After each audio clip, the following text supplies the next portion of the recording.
And we are live, back with another video. But before we get into all that, I want my platform to help other local people around here, you know what I'm saying? I've been doing it for a little bit now. I'm gonna try and do a new intro video for each podcast at least. So, as always, the Phoenix House of Domestic and Sexual Abuse.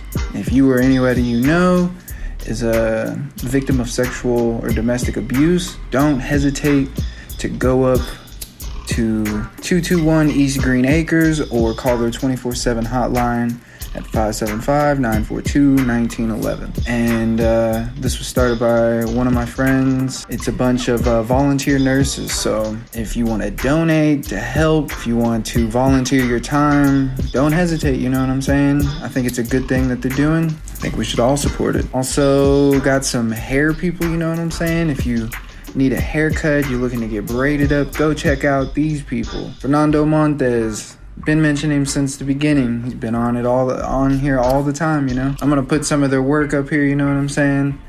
But or this way.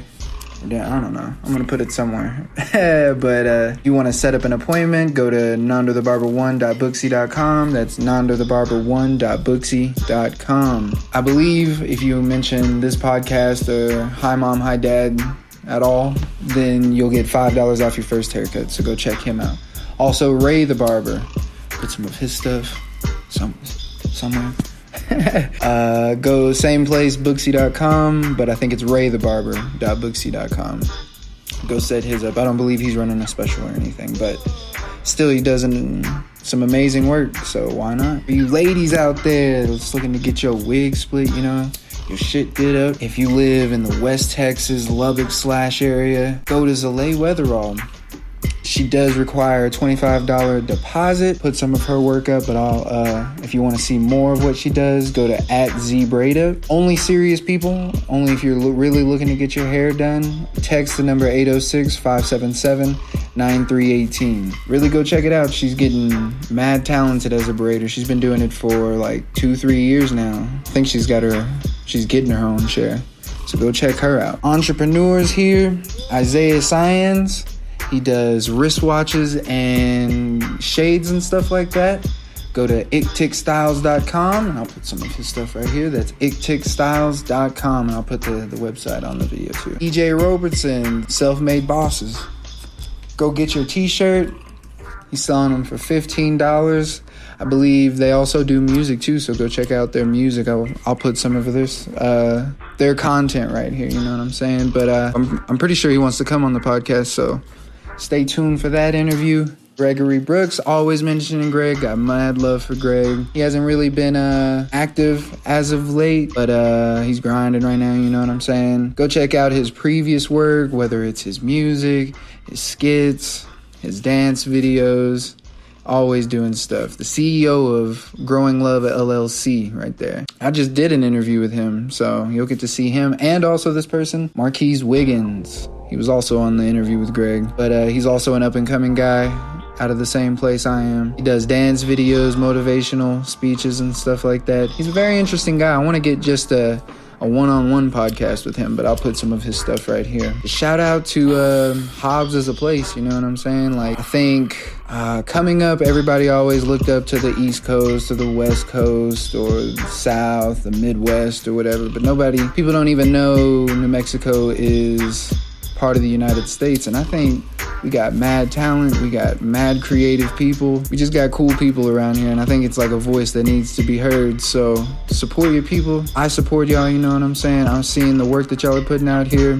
I'm telling you to keep doing it. But let's get into this podcast, guys. Fucking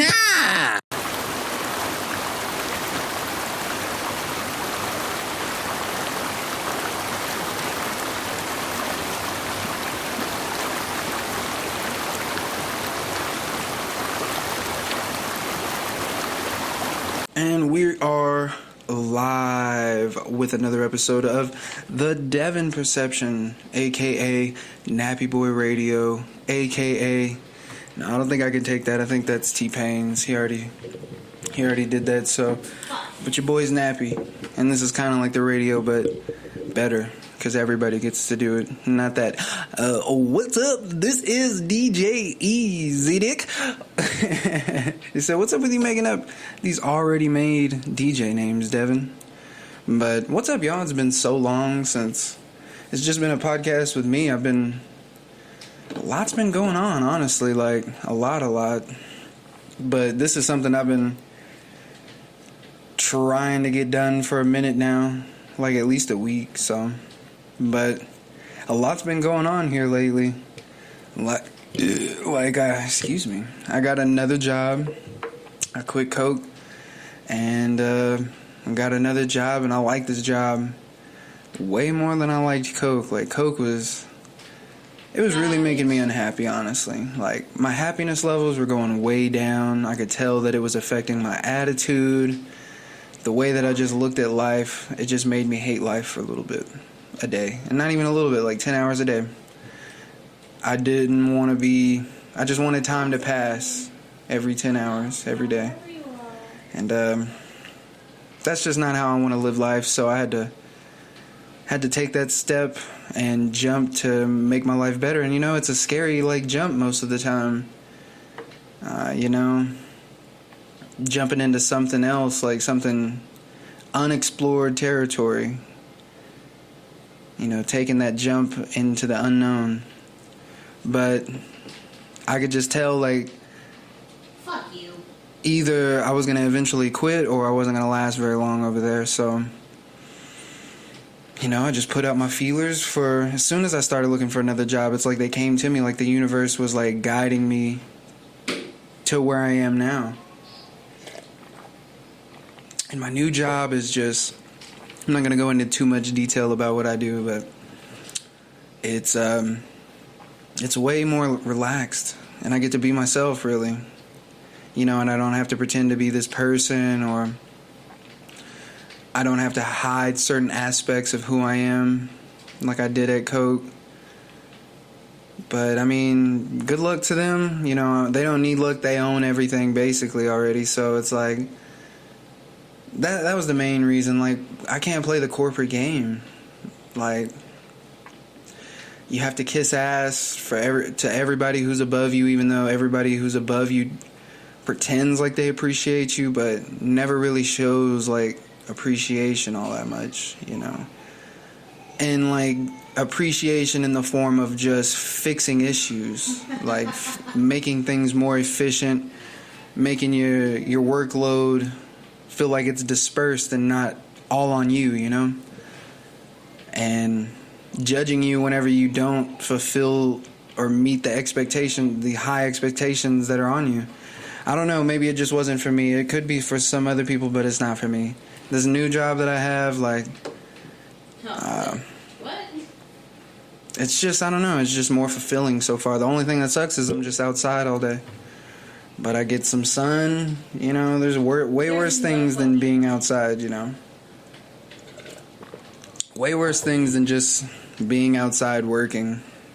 But yeah, I got a new job, If you haven't checked out the Snoop podcast, we went to see Snoop, which was so fun. I wish I can go back because it was just the vibe and the feelings that I were feeling whenever I was there. It's just, man, it's a happy place, It felt like everybody there was chill. I don't know, it was just a happy place to be. Oh, bullshit. Fun. I can't wait to go do something else. I kind of want to go to a festival now, because that was technically my first concert that wasn't a Christian concert or anything. So Snoop Dogg for the first time, it was pretty dope. It just sucked that it wasn't long, which is why I want to go to a festival now, because it was only 45 minutes, so 3 days compared to 45 minutes, I think I would enjoy that a lot more. I didn't really understand when people talk about the vibe at concerts and festivals and stuff, but it's so nice. It's something that you don't want to leave because everybody's just having a good time, everybody's just happy. everybody just wants to have a good time. It's not like anybody's there to judge anybody. It's not like anybody's there to have a bad time. It's just a good place to be. I can't wait to do something else, you know? Oh. But, yeah, sorry, like, I've been slacking on these videos. Like, I was putting out way more whenever I first started. But now that like, this new, I'm just trying to get used to this new job schedule, you know what I'm saying? And since we got my other son, Ezra, it's just been, like, the time I do have, I just been chilling, honestly. I've been slacking. I'm not even going to talk around it. Like, I've been slacking, and I'm pretty disappointed in myself. Because it's not like it's hard whenever I'm doing this, just talking to y'all, you know?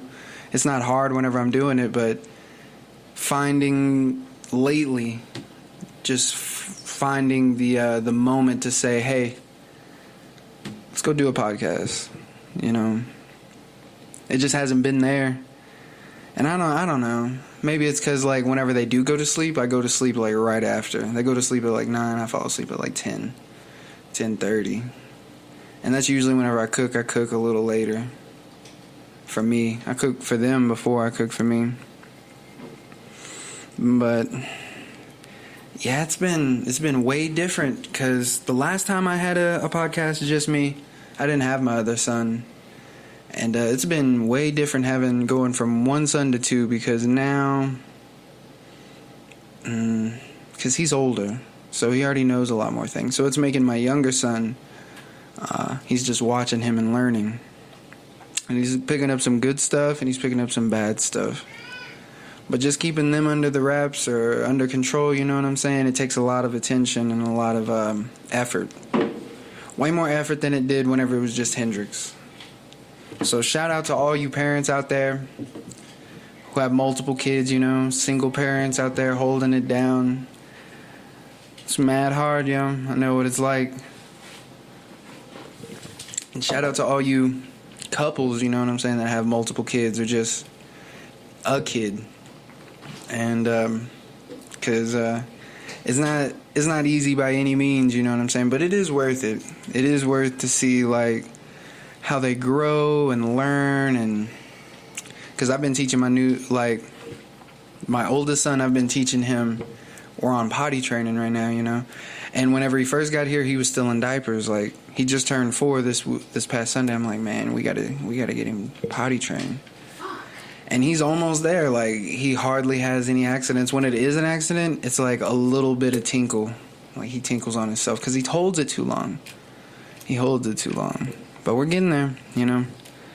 And by the way, like, parents, like, reach out to me. Tell me what you did when it came to forms of punishment and stuff like that. Because I've been doing, like, wall sits. I've been doing timeout in the corner. I'll even go as far as, like, if I feel it's necessary to give them a spanking on the backside. Huh. But yeah, like, I'll even, if I feel it's necessary, and we, as parents, like, you know, nobody knows your kids like you know your kids, you know what I'm saying? Like, whenever they're lying to you, or you just have to read the situation of when a spanking is necessary. And with the wall sits, that's kind of been my go-to form of punishment for if I want to show that sometimes consequences in life cause pain, you know what I'm saying? Because that's the whole point of me teaching him consequences to things. Like, it starts with potty training, you know, because as a human being, you can't just walk around and piss and shit on yourself. Like, that's not acceptable. Nobody's going to clean it up for you. Nobody's going to tolerate it. But there's a lot of other behavior that he can take this lesson that he's learning from potty training over into that. Sometimes the consequences are pain. Sometimes the consequences are not getting to do anything, like standing in the corner.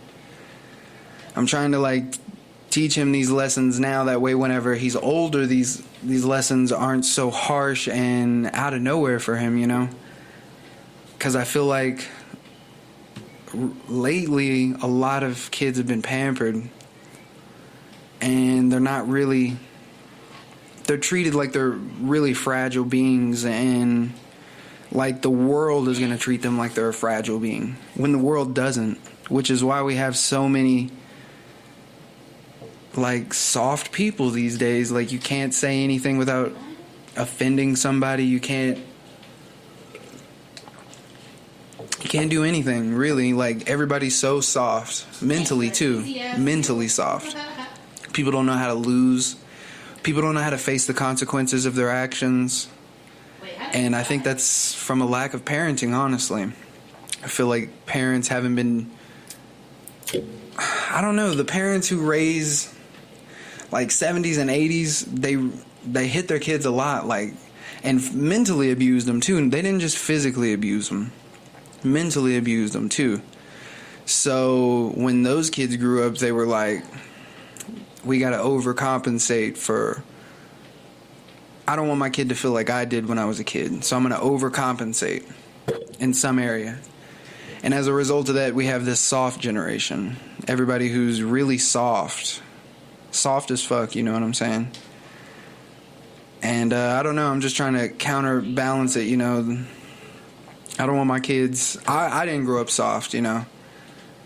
My mom spanked me. She let me know that there was consequences for things. It took me a while to like wake up out of my kid mindset, but once I did, well, I don't know, there's still some people my age who are still in their kid mindset, but I'd say at about 20, 21, that's whenever I woke up out of that mindset.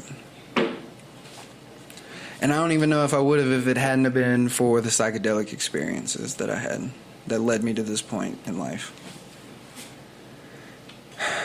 But I'm trying to use the lessons that I've learned to prepare my kids to be the most successful that they can in their environment. And as the environment changes, so will my parenting. Because that's my job. My job is to prepare them.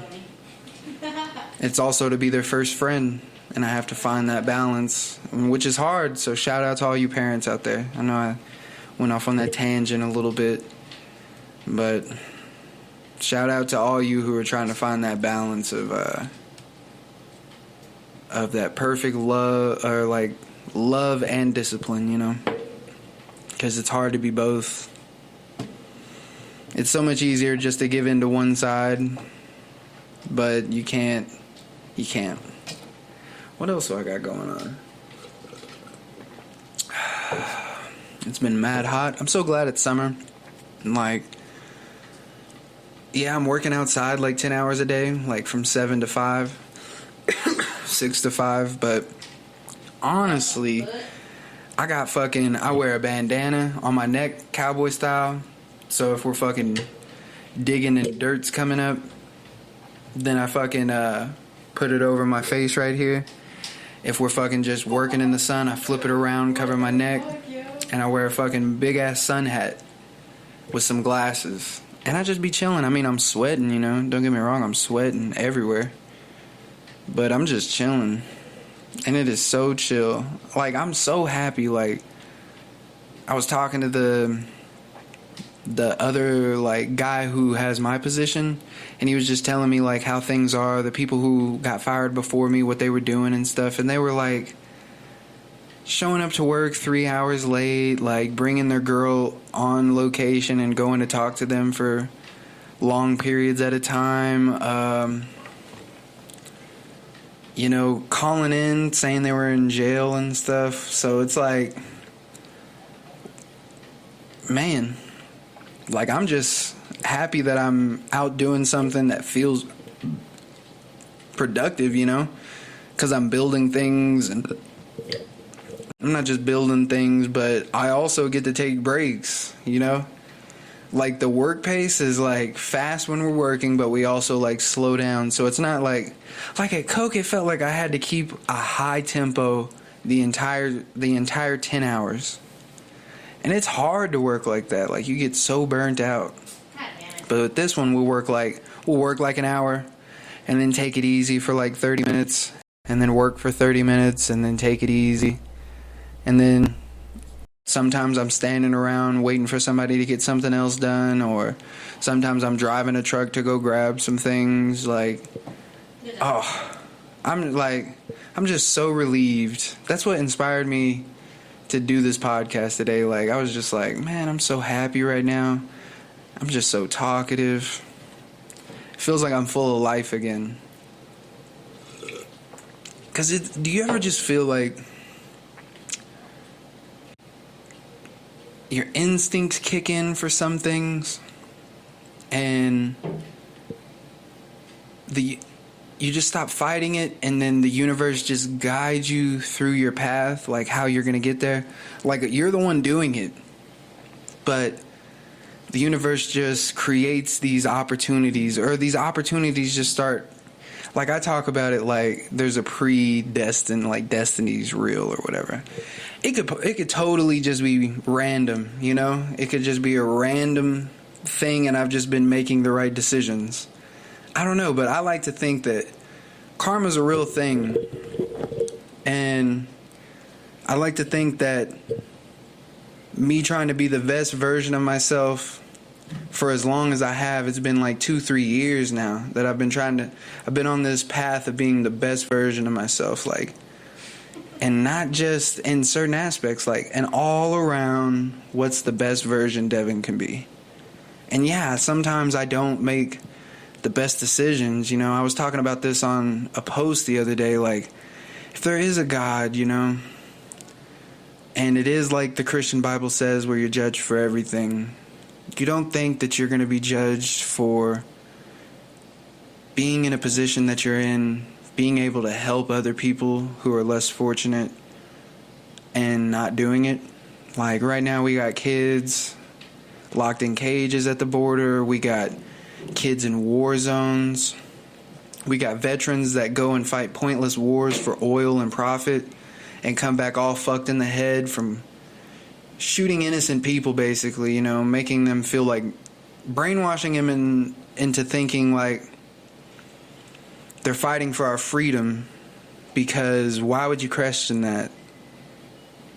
Why would you question if you're fighting for your country's freedom, your brothers and sisters, like the people you grew up with? You're fighting for them. But the reality is, you're going into other innocent people's places and you're shooting them and taking over their resources. So you're coming back all fucked in the head because of the shit that you did compared to what they told you you were doing. Wow. Bombs going off, like physically and mentally all fucked up, and then they don't take care of you. They don't give you the help that you need. How many veterans kill themselves a day? You know? That number right there should speak for itself. That they're not getting the help that they need. There's kids starving. There's people starving, dying from curable diseases. People that don't have water to drink.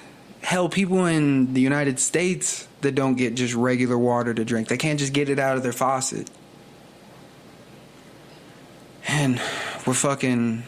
What is everybody worried about right now? We're worried about what color Ariel is going to be in a fucking movie. That's what everybody's talking about right now. Like... You don't think when you stand before God, He's not going to say, I dealt you these cards so you can make a difference in the world. And all you did was worry about you. And your family. Even though all y'all are my children. You're all family. But you're not putting in the work to make the world a better place for everybody. You just want to make sure it's okay for you. And that's no different than what's going on right now for the people who are at the top. That's what they want. They want everybody playing their game. They're the ones who made the rules. They played the game first, got on top, and sold you on the idea of this is if you play this game, then you can be on top. But you'll never be on top. You'll just be on top of somebody else. When it don't even have to be like that. And like, if that, everything else, like if I stood before God and he tried to judge me on, I would have a rebuttal. But that's the only thing that I live with every day that makes me feel like I'm going to pay for it. That because whenever most people think of God, they think of this other separate being. When I think of God, I think of me, the energy source that drives me. And I can't run from me. I see everything and I know everything that I feel. There is no running away from me. There's no lying to me. And that just doesn't sit well with me. Whenever I empathize about what those kids see every day and feel every day, or just all the wrong that's going on in the world, I empathize about what I would feel like if it was happening to me. And I don't know if that's going to be the fact that I can feel what it's like. I don't know if my energy is the same as their energy, and that's why I could take a peek into what it's like, or if it's just me creating it. And if it's me creating it, that's basically me living in my own personal hell. And I don't know. I mean, it's felt like I've died before, but I always went to happy places. I just don't know, like after death, actual death, like if you go through everything in your life, you know? I've only been there for a couple of hours, it felt like. And for those hours, I was happy. But what happened? But nothing lasts forever like that, you know? I don't know if whenever you're in the non-physical realm, if you go to all the places that there is to be. I don't know. I'm going down a rabbit hole with this, you know. I just, if I am judged, I feel like that's gonna be the only thing I have no answer for. I'll take that, thank you. And it makes me feel like I need to do more.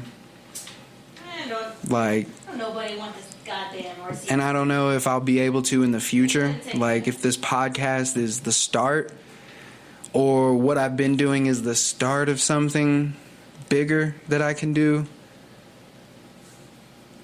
But right now, if I died, or just right now, in this moment, I'm not satisfied with the impact that I've made on the world.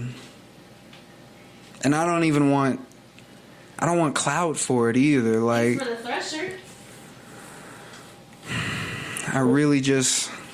I just want everybody to be happy. And I feel so intensely for the people who can't be, given their circumstances. Something that they had no control over.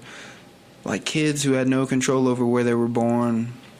I can understand people whose decisions have led them to this point. But nobody chooses where they're born and who they're born by. And whenever I talk to people, so far I've talked to people and they say, well, I have to make sure my family's straight, because if I don't make sure they're straight, then they're just going to suffer too. Or if I don't make sure they're straight, who will?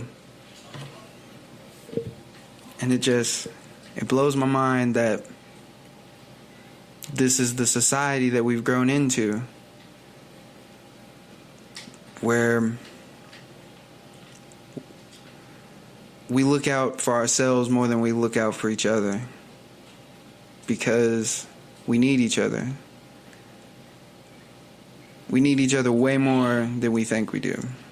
We evolved as a species, helping each other, and it's the only way we're going to keep going is by helping each other. We're like a colony of ants. I barely even spawned. Almost any species that's successful relies on each other. Hey, turn around, bud. Because, Turn around, bud. I mean, two heads are better than one, you know? Look at how successful ants are, bees are, dolphins are. They hunt in pods. This orcas, fucking guy. packs of chimps, packs of bonobos, packs of wolves, schools of fish. There's rarely organisms that thrive on being alone, you know? Fucking A. Because life is hard alone, which is why everybody's so miserable and unhappy, I feel like, because we all feel like all we can do is rely on ourselves. Because if we don't look out for each other, if I don't make my rent, then what? I'm done. Nothing. And all of our, like, we look out for our government, and we're all we're slaves to it, man. Like, all of our money goes towards paying our defense budget. It's like 65-70% of our annual budget. It's like $700 billion. I think the average person, if you make $50,000 a year, you put in $3,000 to the defense budget. And that's not for the vets. That's just our military budget. And the people in the military don't get paid shit. Ask them. They don't make nothing. This is going towards what is it? What's the word I'm looking for? It's just going towards firearms and bombs and planes and tanks. It's just going towards resources to take over other smaller countries. It started with what, Vietnam? Something like that? A pointless war. But in Vietnam, once we were in Vietnam, we stayed in Vietnam. Now we control the poppy seeds. And I think as a result of that, now we got an opioid epidemic over here in the U.S. Because once they took over those poppy seeds, now they can sell the heroin. They could just make a legal version of it. Get people hooked on heroin or heroin-like substances. Cut them off. It could just be an average person who hurts their back at work. Yeah, my back hurts. Doctor's like, oh, I'll give you this fucking opioid. They say if you take an opioid for like 3 days to 7 days, your chance for addiction goes up by like 75%. So take them for a week, you know, like what you would take cough medicine for. And now you're addicted. You can't wait to take that fucking pill. You run out, the doctor won't give you any more. What do? You go to the street. Oh, it's fucking way cheaper on the street. Shoot yourself up with too much heroin. OD. This is happening, you know? This is happening to normal people. Fucking Afghanistan, Iraq. We go in. We stay. We take over their oil. Just use all their resources. Implement our government. These countries that just want us out of their country. They were flourishing before we moved in, you know. It may not have been our way of life, but our way of life. Who's to say democracy is the best way of life? Capitalism is the best way of life. It's our way of life. We wouldn't want somebody to come in and implement their way of life. Why are we doing it?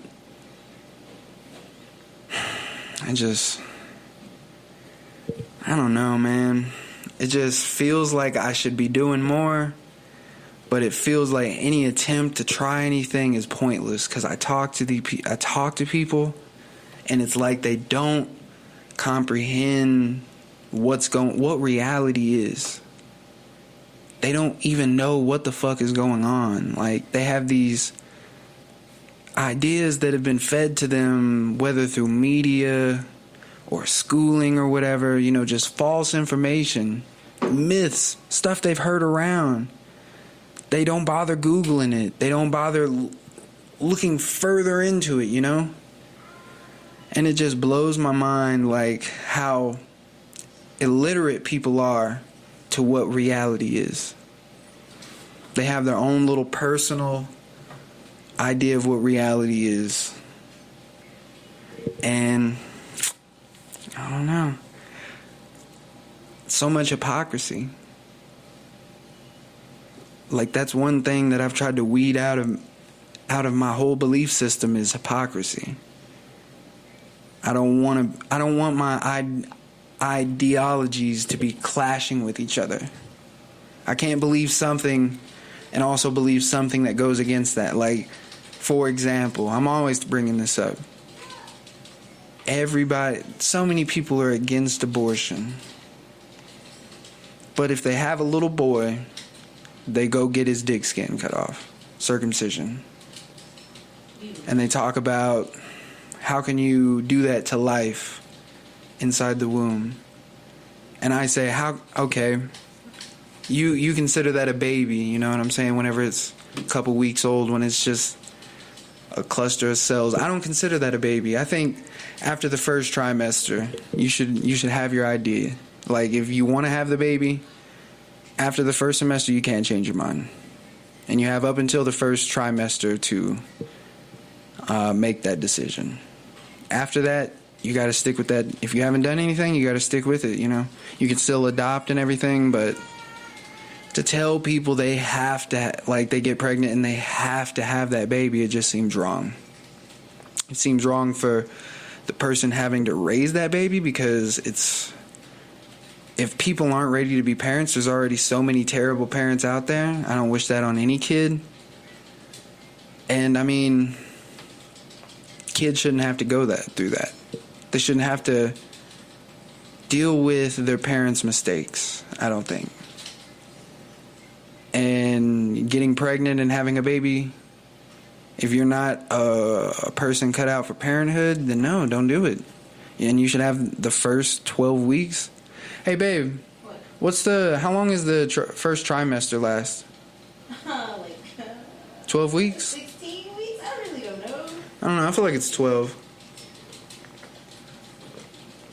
But after that, okay, these same people who say, even if it's a cluster of cells, you're killing a life right there. They sit there and say, well, when the baby's born, it doesn't hurt them, and they're not going to remember it. And I'm like, okay, so what are you cutting the dick skin off for? And they're like, well, it prevents infection, it prevents disease. And I'm like, it only prevents infection for those who don't understand how to clean their dick off. And it's literally like pulling the skin back and rubbing it. That's all you got to do. That's all you got to teach your son how to do, is pull his skin down and wash his dickhead off. Like, it's not that hard. We don't just cut girls' vaginas all up. We just teach them how to clean it and regulate it, you know. It's an ecosystem. And so is the foreskin for the penis. It's an ecosystem. And it keeps itself regulated. Yes, it does need to be clean. But for the your penis didn't evolve to be exposed all the time.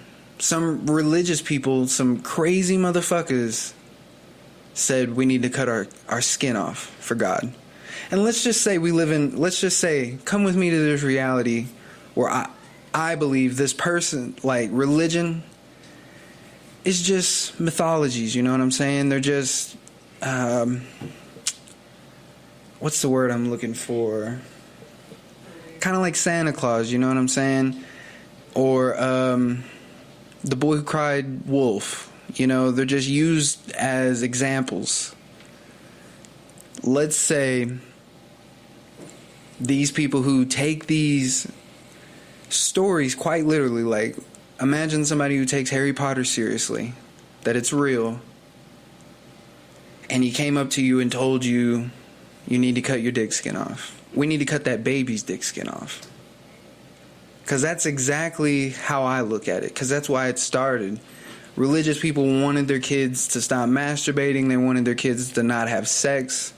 So they wanted to make sex less enjoyable. Because your foreskin does have, like, fucking a lot of nerve endings in it. It's like, rub the top of your hand and rub the bottom of your hand. They have different nerve endings. The ones that are on your hand, those are the kind that are on your foreskin. You know what I'm saying? So they're really sensitive. So that's why it started. It started so they could reduce sexual pleasure. And then they just kept doing it, you know?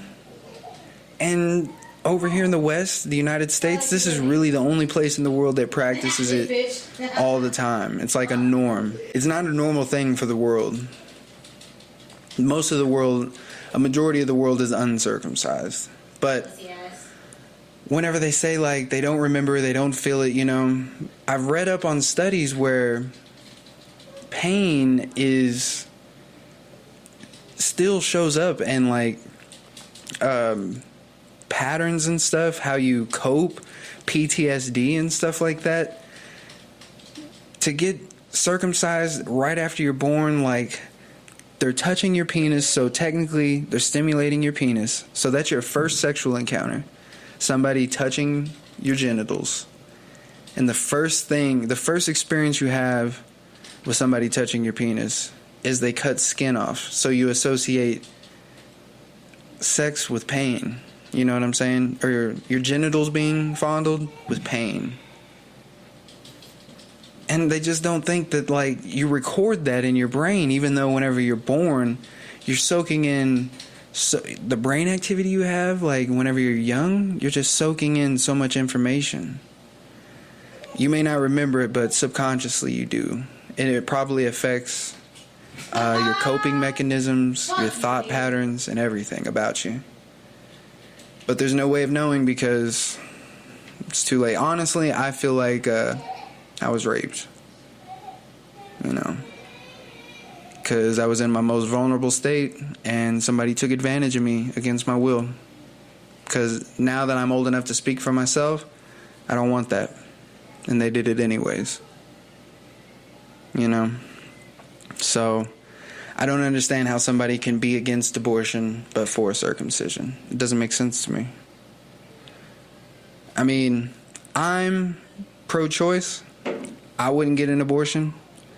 At this point, I haven't gotten an abortion. You know, I don't know if I would in the future. It'd be nice if everybody else had that decision too, though. To take that decision away from people seems wrong. I can't tell, just because I don't want to abort any of my babies doesn't mean I don't think other people should. But I also can't tell people not to circumcise, you know? I could just say, I can give them the facts. And if people still want to circumcise, like, hey, that's up to you. I'm not going to fucking get all aggro and all over dramatic about it, but, you know, I'm still going to look at it like it's wrong, you know? And I don't know. When people get an abortion, I might view it as wrong, like, hey, that's wrong, what you're doing. I don't know. But I'm not saying people should have that taken away. Just how people say if you want an abortion, you should have to pay for it. I think if you want to circumcise, you should have to pay for it. It shouldn't come in, like, insurance. It should be like a cosmetic surgery.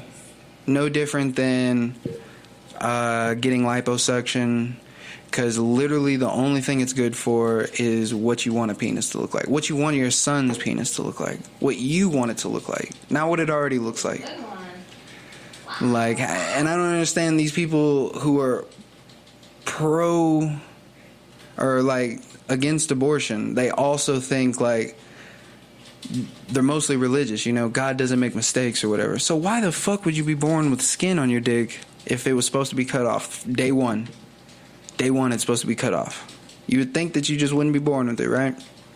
But anyways, I'm getting too deep into this. You know, I could talk about that circumcision all day. Me and Aaliyah go hard in the paint with that shit. But I don't know, man. What else can we talk about? We only got like 5 more minutes before I gotta wrap this up, you know. Oh, I can just talk about Dragon Ball Z, yo. So I've really been getting into Dragon Ball Z, like, so much so that I went ahead and downloaded Funimation, and I started from Dragon Ball episode 1, and I've watched it all the way, and I'm in Dragon Ball Z season like 2 or 3, where all you DBZ fans out there, it's where they went to planet Namek, Vegeta, is there, Frieza's there, and his henchmen or whatever, and Vegeta just killed, like, the fat purple guy. I forget his name, you know. But he just killed this fat purple guy. And he was like, oh, you underestimated me because you didn't know I went to fucking Earth and learned a whole bunch of stuff. I knew how to mask my energy level, and I could raise it, you know. I don't need a scouter. I know how to sense energy now. And Goku's on his way, and he's training in like 25 more than Earth's gravity. But so far, like, I'm really digging Dragon Ball Z, and it's helping me in life. Like, Piccolo, whenever he's training Gohan, like, it lined up perfectly whenever I was trying to, like, because not for nothing, it just feels like my eldest son, his mom spoiled him a lot and gave him what he wanted instead of, like, tried to be his friend all the time, because he's real spoiled and pampered. He'll cry over anything. He doesn't know how to stand up for himself. Like, if my other son comes up and takes his toy, he freaks out. He doesn't know how to, like, get his toy back. He doesn't know how to stop people from taking stuff from him. He's kind of soft. But that's what he was whenever he first got here. He's gotten way better. I've showed him some tough love, you know. Not as hard as Piccolo was on Gohan, but it inspired me to, like, show some tough love, you know, because at the end of the day, when he's older, I feel like he's going to appreciate that I was hard on him before the world could be hard on him. Because if I'm hard on him, I can control how much he has to take in, you know, by himself. And I can teach him how to regulate those feelings, you know. But the world doesn't give a fuck. So I'm hoping that that's what it does. But yeah, like, I'm really digging Dragon Ball Z. Like, I'm really excited to see how everything plays out. Like, I get the general idea of it. I just wanted all the bits and pieces to it. But yeah, I'll probably go ahead and just wrap this one up, guys. You know, I hope you enjoyed this episode. Stay tuned. I'm gonna probably have my one of my good friends, Shelby Wilson, come on this Saturday in a couple of days, and probably just gonna chat it up, you know, normal podcast. Check it out. He's an interesting guy. He's such a nice person. Good. He's just a good person. He's got a big heart. So stay tuned for that, guys. We fucking love you. Thank you so much. If you subscribe to the channel, if you haven't already, go ahead and hit subscribe down there. And we'll see you next time, guys. Fucking peace. There it is.